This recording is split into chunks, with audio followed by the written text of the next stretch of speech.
शिवा काशीदांची स्वामीनिष्ठा काय आहे हे पुढच्या 5 मिनिटात मी तुम्हाला सांगते. तलवारी तर सगळ्यांच्याच हातात होत्या, तलवारी सगळ्यांच्याच हातात होत्या, ताकद ही सगळ्यांच्याच मनगटात होती, पण स्वराज्य स्थापन करण्याची इच्छा केवळ मराठ्यांच्यात होती. ही शक्ती महाराजांनी जाणली होती आणि म्हणूनच अफजल खानाच्या वधानं प्रतापगडाची पायरी धुतली होती. असं म्हणतात, इतिहास घडवणारी माणसं इतिहास विसरू शकत नाहीत आणि इतिहास विसरणारी माणसं इतिहास घडवू शकत नाहीत. दिनांक 25 नोव्हेंबर 1659 रोजी शिवाजी महाराज कोल्हापुरात दाखल झाले. महाराजांची नजर गेली पन्हाळगडाकडे. पन्हाळगड एक अभेद्य किल्ला. बस मराठी फौज तिकडे दौडत निघाली. हवेत धुळीचे लोट उसळले, गनिमाचे पाय लटलटले, मराठे तटाला भिडले, असंख्य लोक ठार झाले, भयंकर कापाकाप सुरू झाली. गनीम घाबरला, गनीम शरण आला. झाले गड काबीज झाला. शिंगे नौबती वाजू लागल्या, गडावर भगवा झेंडा अभिमानानं फडकू लागला. महाराजांना ही बातमी पोचताच महाराज तात्काळ पन्हाळगडावर दाखल झाले. मशालीच्या नाचऱ्या उजेडात महाराजांनी त्या अप्रतिम गडाची पाहणी केली. एकंदरीत महाराजांनी घातलेला हा धुमाकूळ पाहून बादशहाच्या मनात मात्र संतापाची आग भडकली.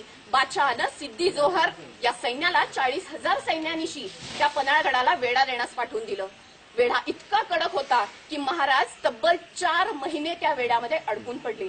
सुटकेची कुठलीच चिन्ह दिसत नव्हती.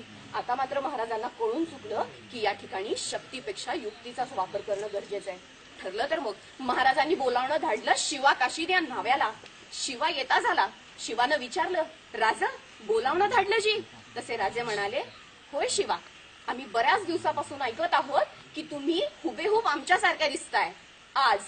आज बघायचंय आम्हाला प्रत्यक्ष तो दुसरा शिवाजी. शिवा शहारला, झटकन आत गेला, महाराजांचा पेहराव परिधान केला, मस्तकावर जरीटोप चढवला आणि महाराजांसारखाच मिशांना पीळ देत महाराजांसमोर दाखल झाला. राज कसा दिसतो जी? राजे स्तब्ध, निशब्द. शिवा, अरे आरशात स्वतःचं प्रतिबिंब पाहिल्याचा भास होतोय शिवा. शिवा बोलला, म्हणजे तो सिद्धी जोहर बी मला ओळखायचा नाही? तसे राजे शहारले, अरे शिवा, तुला कसं कळलं की आम्ही आमचं रूप घेऊन तुला त्या सिद्धी जोहरशी तहाची बोलणी करायला पाठवणार ते? शिवा म्हणाला, राज, इतकं दिस तुमच्या संग राहतोय ते का उगाच होय? तुमच्या काळजाचं ठोकं काय सांगत्या ते बी कळते आमसनी. राजे शहारले, शिवाही शहारला. दोघांची गळाभेट झाली. दोघेही शहारले आणि नकळतपणे महाराजांच्या डोळ्यातून एक अश्रू घळकन निसटला आणि शिवा काशीदाच्या पाठीवर पडला. कदाचित यापेक्षा मोठी कौतुकाची थाप आजपर्यंत कुठल्याही मावळ्याला मिळाली नाही आणि हीच कौतुकाची थाप शिवा काशीदाला मोठं करून गेली. इकडं सिद्धी जोहरचं सैन्य बेसावत झालं. का तर राजे स्वतः पन्हाळगडावरून तहाची बोलणी करायला येतात आणि राजांनी अगदी याच ढिलाईचा फायदा घेतला. ठरल्याप्रमाणे राजांनी 2 पालख्या तयार केल्या. एका पालखीत ते स्वतः बसले आणि विशाळगडाकडे रवाना झाले, तर दुसऱ्या पालखीत होता महाराजांचं रूप घेतलेला शिवा काशीद. पालखी मार्गस्थ झाली. गड उतरून पालखी खाली आली. राजे आस्ते कदम आत येतात. आईये राजे, आईये. शामियानाचा पडदा उघडला गेला. गळाभेट झाली. इतक्यात ते 2 संशयी डोळे शिवा काशीदाकडे बघून पुटपुटले, ये शिवाजी नहीं हो सकता. तसा सिद्धी जोहर खवळला. ज्ञानातून शमशेर निघाली, सपकन फिरली आणि बाहेर आली. बता कौन है तू? तसा शिवा बोलला, मैं शिवाजी महाराज हूं. तसा पुन्हा पहिला वार, दुसरा वार, तिसरा वार, वारांची बौछार सुरू झाली. यातनांचा कल्लोळ, रक्ताच्या चिळकांड्या उडाल्या आणि पुन्हा विचारता झाला सिद्धी की बोल, कौन है तू? पुन्हा शिवाचं उत्तर तेच की मैं शिवाजी हूं. आता मात्र सिद्धी जोहर खवळला होता. सिद्धी जोहरचे डोळे गेले ते त्या 2 संशयी डोळ्यांकडे. ते 2 संशयी डोळे म्हणजे दुसरा तिसरा कुणी नसून अफजल खानाचा मुलगा फाजल खान याचे होते. बोल, तुम ये कैसे कह सकते हो कि ये शिवाजी नहीं है? तसा फाजल खान बोलता झाला. म्हणाला, मैंने देखा है शिवाजी को. अफजल खान वधाच्या वेळी कृष्णाजी भास्कराच्या तलवारीनं शिवाजी महाराजांच्या मस्तकावर वार झालाय. हा जर खरा शिवाजी असेल तर त्याच्या मस्तकावरती वाराची खूण पाहिजे. सिद्धी पुन्हा थबकला, पुढे गेला. शिवा काशीदाच्या डोक्यावरचा जरी टोप त्यांनी धुडकावून लावला.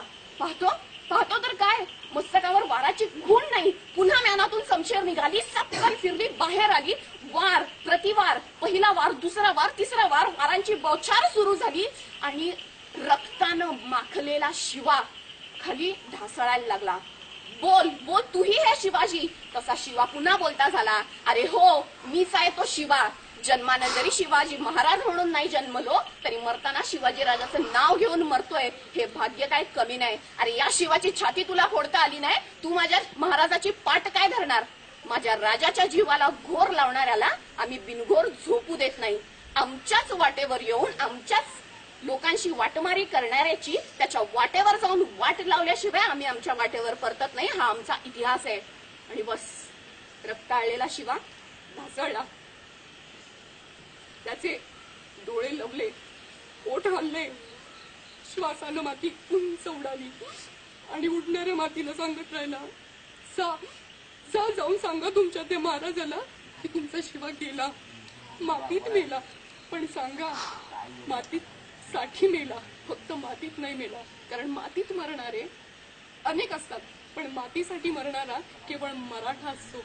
बस शिवा ढासळला, रक्ताळलेला शिवा ढासळला, डोळे मिटले, शिवा संपला, एक भगदत्त अध्याय मिटला.